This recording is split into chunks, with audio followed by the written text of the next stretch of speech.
Филипче, кој што треба да биде прогонуван, бидејќи тој беше министер за здравство, кога тие 14 живи луѓе изгореа во Тетово. И се разбира онкологија, за продажба, веледрогерија, какви црни, треба тоа све да се испита, да видиме тогашниот министер Филипче дали тој беше инволвиран во тие тендери, кражби и така натаму. Кој продавал? Па да видиме, него донеси закон за потекло на имото 91 за функционери, за бизнисмени.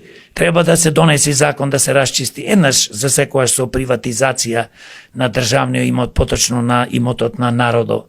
Значи, ние не можеме вака да се движиме, не све нешто цело време зборуваме, кажуваме, а ни ништо не се случува. Значи, од овие луѓе, од СДС, од ДПМН и другите што ги спомна, Влен, Знаме и така натам, бидејќи тие се на власт сега, и дуи да не зборувам, значи тие се производ по последните 10, 15, 20, 30 години, исти луѓе ни се вртат, само како што кажа едните го промени адресо, Меджет и Максимчо, бидејќи тој е многу паметен, поточно тој е тежок клон.